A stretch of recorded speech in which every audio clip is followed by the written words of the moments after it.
Welcome to this brief video on Yin and Yang.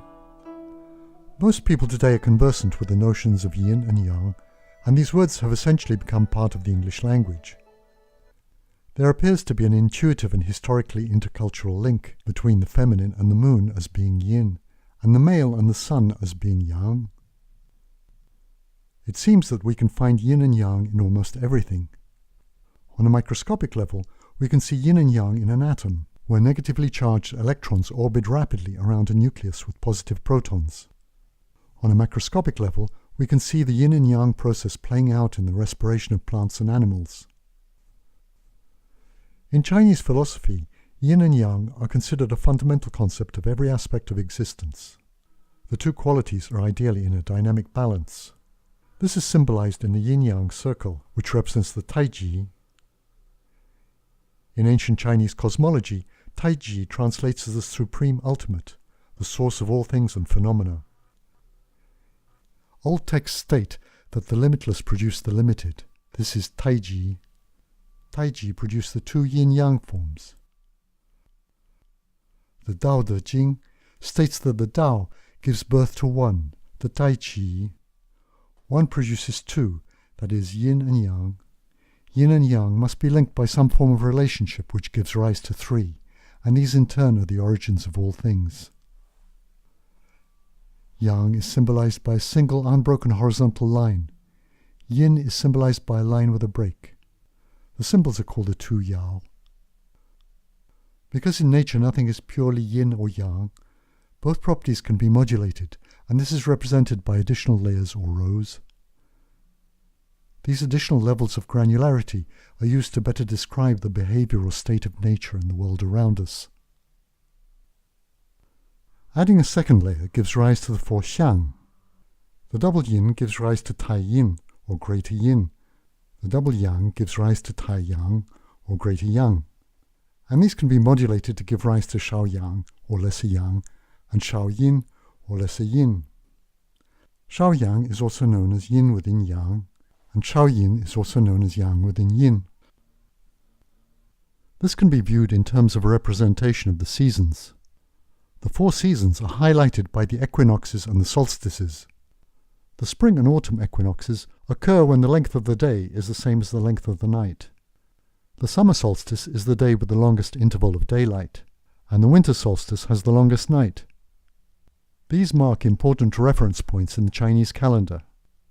The sections in between can be seen as lesser and greater yang, where days increase in duration, and lesser and greater yin, when nights get longer. I will talk more about the Chinese calendar in a future video. If we consider a third level of granularity, we can get the 8 trigram gua, which may be familiar to those of you who have heard of the Ba Gua. We will focus on 4 of these which can more easily be remembered. We have the Kun Gua, the feminine representing the earth, consisting of 3 yin, and Qian Gua, the masculine representing heaven, consisting of 3 yang.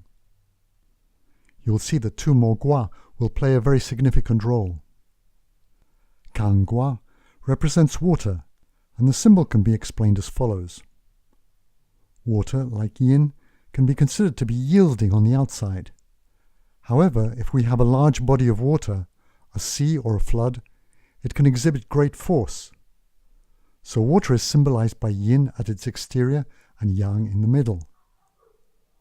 Li Gua represents fire. Fire is strong or yang externally, but it presents itself as immaterial when we sweep our hand quickly through a flame, and so it has yang at its exterior and yin at its center. For the time being, we will stay with the 4 Gua I have just described, as they are key to seeing the difference between the 2 circular arrangements we will examine in a moment. You may have seen the Ba Gua arranged in a circle. As you can see, there are 2 accepted arrangements of the Ba Gua. They're called the early heaven and the late heaven sequences, or more accurately, pre-heaven and post-heaven. When we start examining the 2 sequences, we can see that the early heaven chart shows a clockwise gradual progression from complete yin to complete yang, and then back again. This contrasts with a seemingly random distribution of the gua in the late heaven sequence. One interesting interpretation can be that the early heaven chart represents our life in the womb, a development in an environment that is usually strictly ordered and clear. When we leave the womb, life is more chaotic, and events in life do not necessarily follow a clear order. In the early heaven arrangement, you will see that heaven is situated at the top and earth is situated at the bottom. It is interesting to note that in the late heaven sequence, these two gua are almost inverted and moved to the side. Looking at Li, the gua for fire, and Kan, the gua for water, in the early heaven sequence we notice that fire appears horizontally on the left and could symbolize the warming action that gives birth to spring and eventually summer, while water horizontally on the right symbolizes the cooling of the seasons, leading to autumn and eventually winter. In the late heaven sequence, we see that fire and water are transposed by 90 degrees. Fire has now displaced the masculine at the top, and water has displaced the feminine at the bottom. In medicine, fire symbolizes the heart, and water symbolizes the kidneys in the human body. The appropriate combination of fire and water gives us the energy for our lives. There is a final level of yin and yang granularity, that is, the doubling of the trigram gua to produce the 64 hexagram gua. This constitutes the Yi Jing. The Yi Jing is extensively used in Chinese divination and is outside the scope of this video.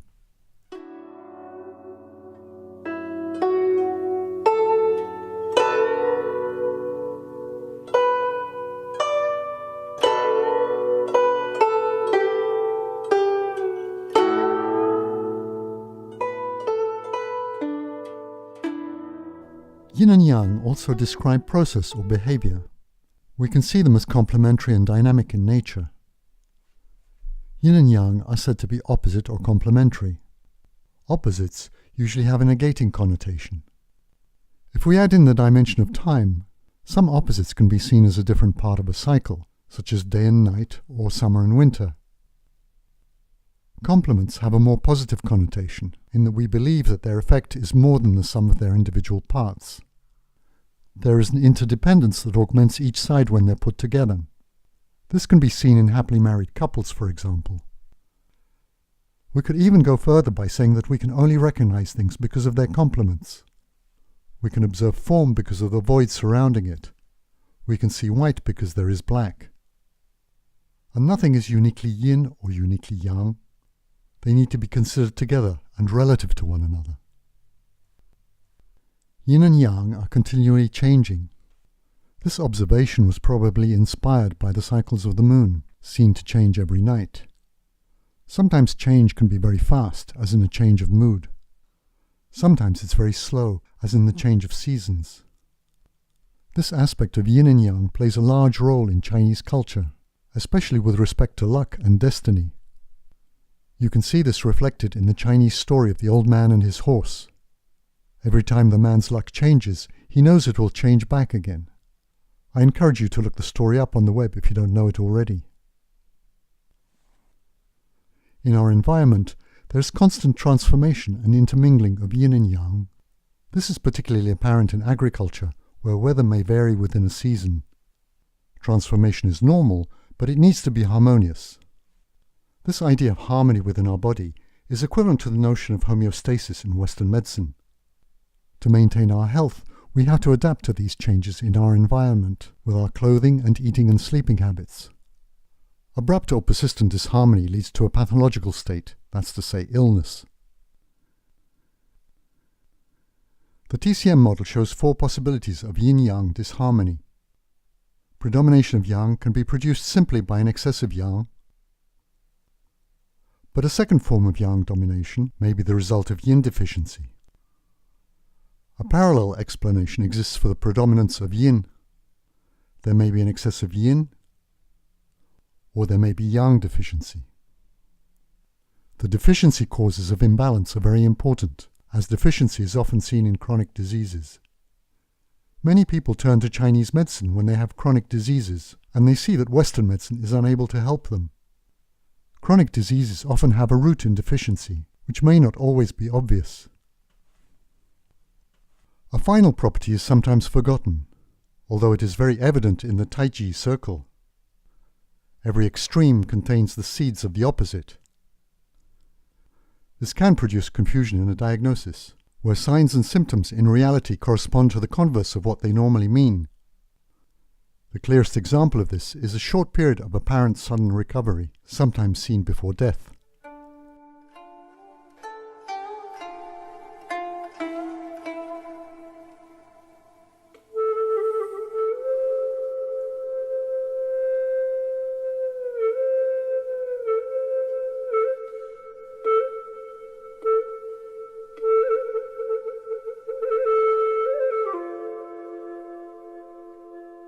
In anatomy, the anterior, inferior and medial parts are regarded as more yin than the posterior, superior and lateral parts. Blood and body fluids are yin, and qi is regarded as yang. The body organs are categorized as shown in this slide. The heart, liver, spleen, lungs and kidneys are seen as vital organs and characterized as yin, while the small intestine, large intestine, gallbladder, stomach, urinary bladder and triple burner are seen as yang. I will talk much more about these in later videos. Exterior pathogenic factors are also categorized as yin and yang. Cold and dampness are yin, heat, dryness, wind and summer heat are yang. By modern Western medical standards, these would more accurately be thought of as enablers for the proliferation and transmission of bacteria, viruses and microorganisms. These categories were inspired by an agricultural environment. Yin and Yang evaluation is a fundamental part of patient diagnosis. They are 2 of the 8 principles used by almost all TCM doctors for syndrome differentiation in a patient. When assessing yin and yang, the doctor will look at the status of cold and heat and deficiency and excess in the patient's body. Other indicators will include the patient's behavior and questions about their body fluids. Cold and heat may be assessed by inquiry and observation. A patient suffering from cold will have cold limbs and tend to have pale features, while a patient suffering from heat will have hot limbs and red features. Concerning fluids, the doctor should ask about the patient's thirst, their bowel habits, their stools and urine. Chinese medicine puts emphasis on the state of women's menses. The patient's behavior and explanation of their activities can give a lot of information about the status of their yin and yang. Their breathing and speaking will give indications concerning excess and deficiency. In all cases, the pulse will give additional information. Yin and Yang can serve as a guide to the appropriate form of treatment. Acupuncture and moxibustion can be thought of as a yang form of treatment and may be preferred for many acute problems, especially if there is pain. Herbs may be thought of as a yin form of treatment and may be more appropriate for many chronic problems, especially for the elderly. In terms of actual patient treatment, deficient yang needs to be tonified. Yang in this case is often assessed on the basis of the patient's qi. Yin deficiency is often assessed on the basis of the patient's fluids and is treated by nourishing herbs. Yang excess is often seen as excess heat, and yin excess is usually seen as excess cold, and both need to be dispersed. I will finish on a historical note. Leibniz was a great German mathematician and philosopher in the late 17th century. He contemporaneously developed calculus independently of Newton. In 1701 he received this Gua sequence diagram from Joachim Bouvet, a French Jesuit working as a missionary in China at that time.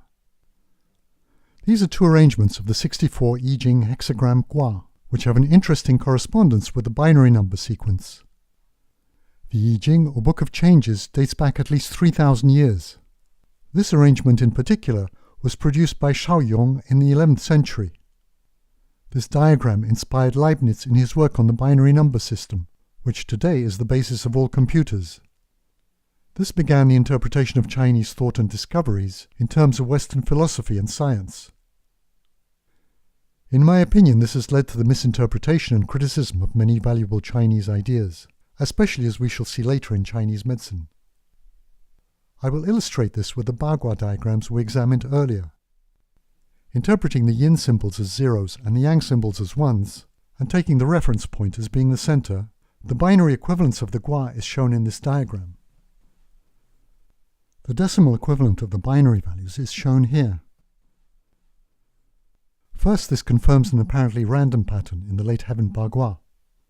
The early heaven diagram, on the other hand, gives a distinct pattern, which nonetheless is disjointed, requiring two different rotations. In the Leibniz binary interpretation, it goes from a minimum value to a maximum value, and so it is a linear pattern.